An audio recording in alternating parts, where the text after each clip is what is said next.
Awesome.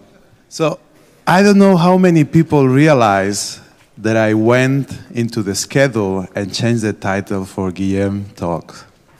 And I changed it for Progressive Web Apps for Angular. But awesome. That's not right.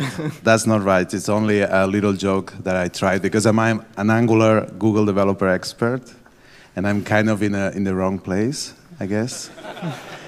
And I had to do it. But Guillaume is going to talk about GraphQL, Apollo, and obviously Vue. So give him a round of applause. Thank you.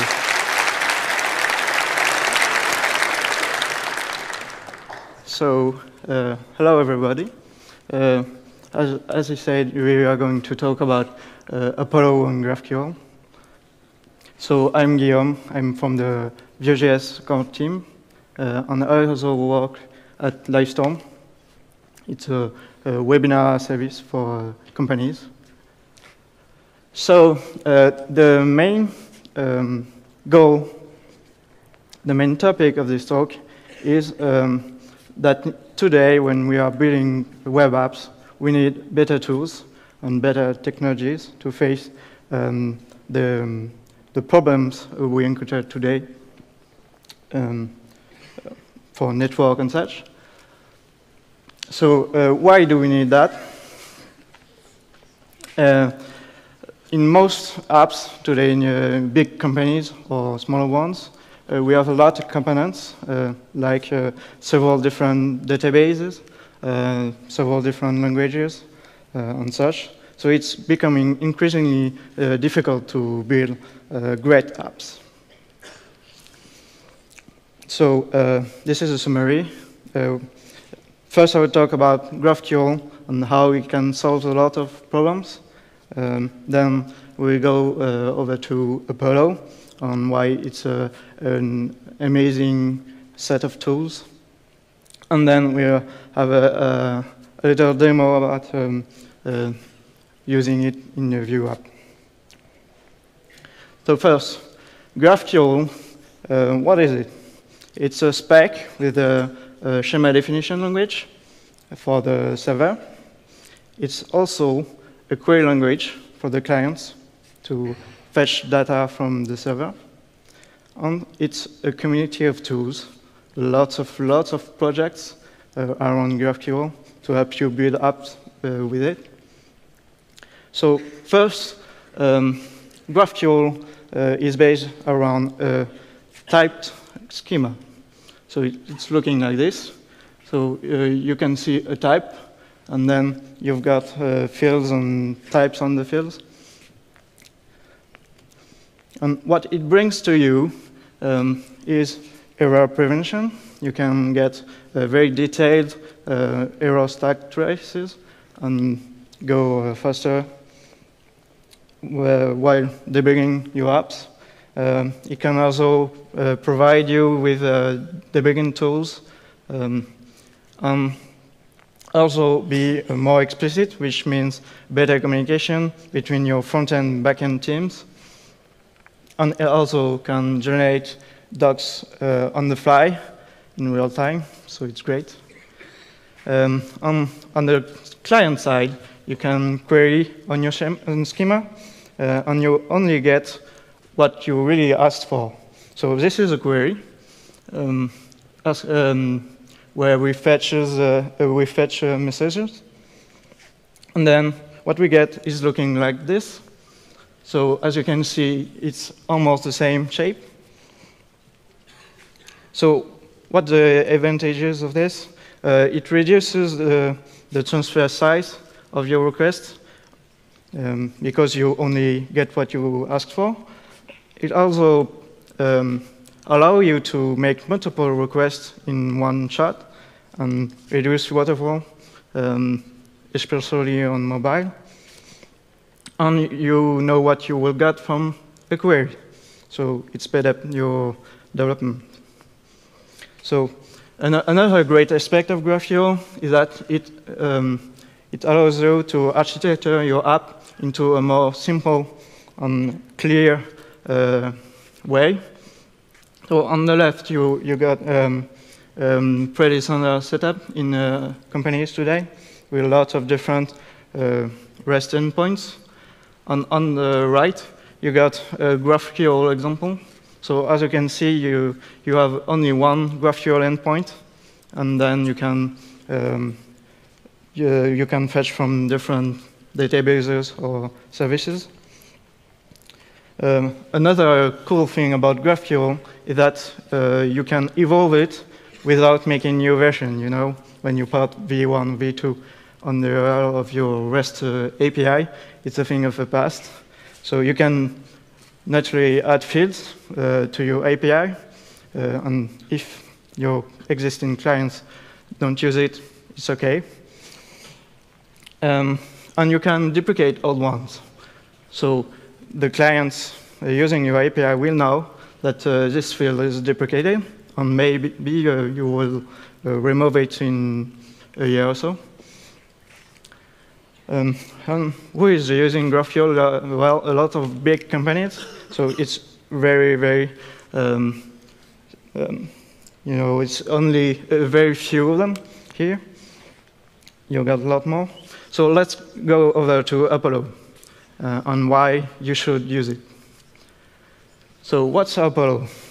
It's first server tools that allows you to build a GraphQL API server in a easier way.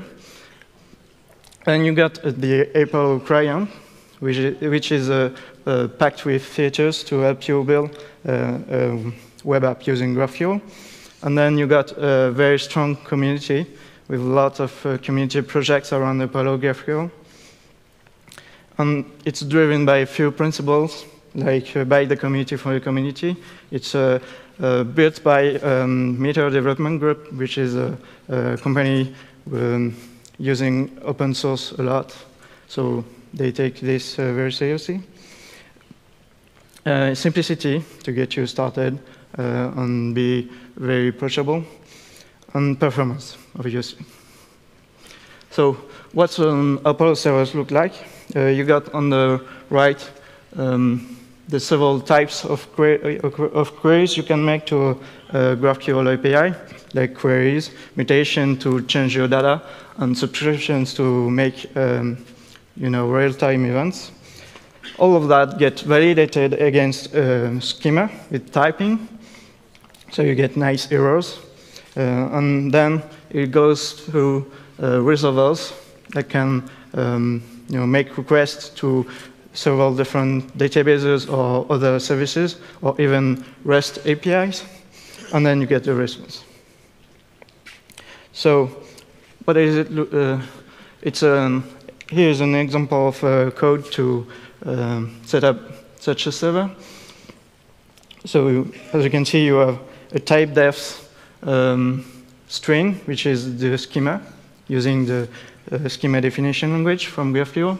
Then you got resolvers that allows you to make, for example, MySQL requests. And then you use Express, for example. You can use other packages like Core and such. And then your server is up. In the Apollo community, we got another great tool to do that. It's called Graphcool Yoga. And it allows you to do the same thing in one line of code. So I can urge you to check this out. Another great tool to get started creating an Apollo server is Apollo Launchpad. It's like GSField or CodePen for GraphQL. So you can write very easily a schema and resolvers, and you can use the URL to use it in your app very easily. And one of the latest tools released by the company behind Apollo is Apollo Engine. So it's a gateway that sits between your clients and your GraphQL API. And it allows you to do cool things like monitoring your queries, caching the data automatically, reporting errors on other things. So you can try it on engine.apollo.com for free. And I got a few slides about specific features around the engine. So often we got requests from GraphQL users saying, okay, we got a query language, but we are sending the whole query on the network, so it's not very good, especially considering users don't have usually a good upload speed. So what's persisted query? It's generating a hash for each query in your app, and then using it to duplicate this query on the server, so the server knows which hash is which query, and then you only have to send the hash. You don't have to send the whole GraphQL query. So this is how is it working? So the first time the server doesn't know your query, so he's saying, oh, I don't know your query, send me the full query, and then you can just send the hash. Another great feature is schema stitching. It allows you to merge two GraphQL schema together. For example, you got a schema about weather, and you want to integrate it into your app.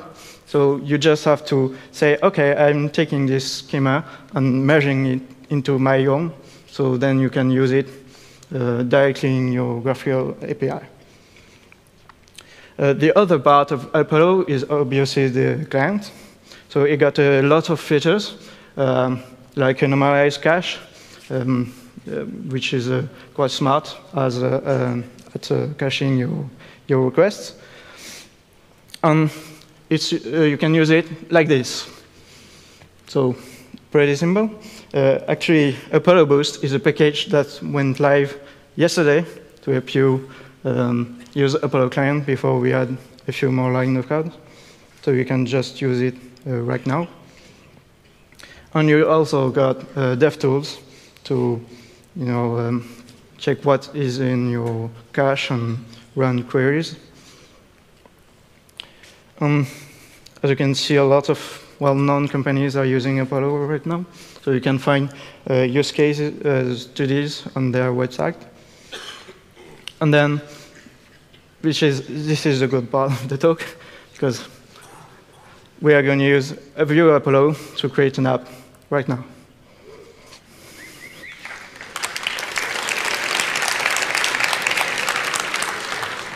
So here I got a command line, and we are going to use Vue CLI 3.0 alpha, which Ivan talked about earlier. So I'm going to create a new project, Vue Amsterdam. Okay. I'm going to,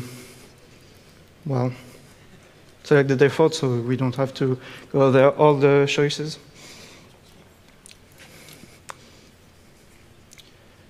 I'm thankful that the network is working right. Yeah, installing live demos is a big risk. So here we go. We got a new app. I'm going to go into the folder. Oh, the doc won't go away. Sorry.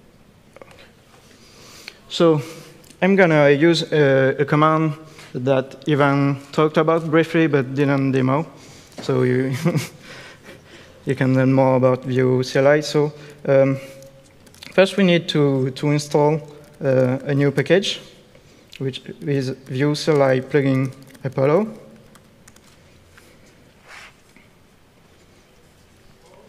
And then we are going to inject this new plugin into our app, even if it's already created. So we got an app, as you can see. And we use Vue invoke Apollo.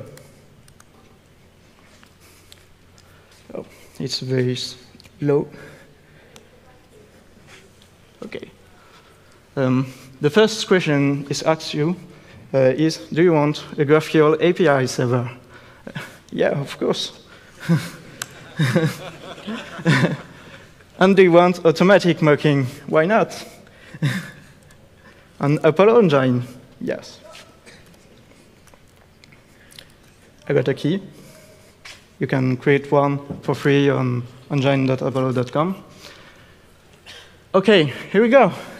We got Apollo into our app on a GraphQL API server. So I can go ahead and run yarn, run GraphQL API. And here I go. I got a GraphQL server already. I got another tab to run yarn run serve. Oh, sorry. OK.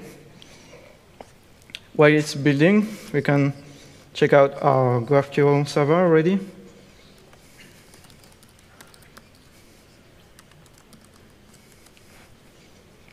OK, so this is GraphQL Playground. So it allows you to play with your GraphQL API even without a real app. So we can see on the left a query, on the right the result. So I can go ahead and run it. Here we go.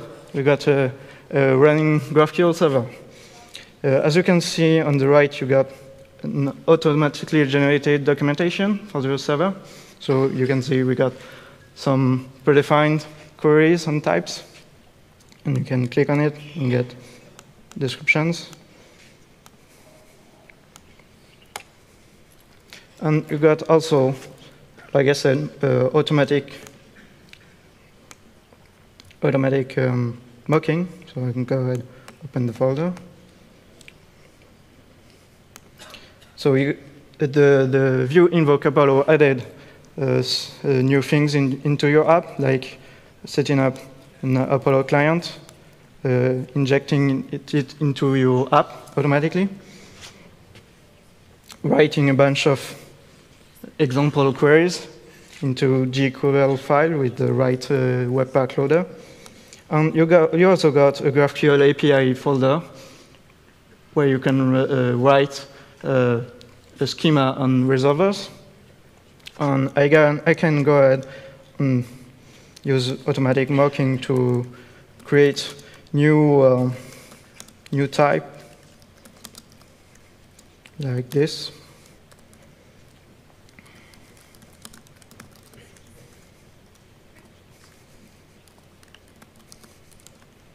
Okay, so we got a new type, and then can create a new query. Okay, so if I save, our server will restart automatically, and then we can use it right away. Oh, sorry. So as you can see, it can give you detailed errors. Oh, yeah. Change the name of the oh. I'm just going to refresh it so we can, auto-complete things easier. And here we go.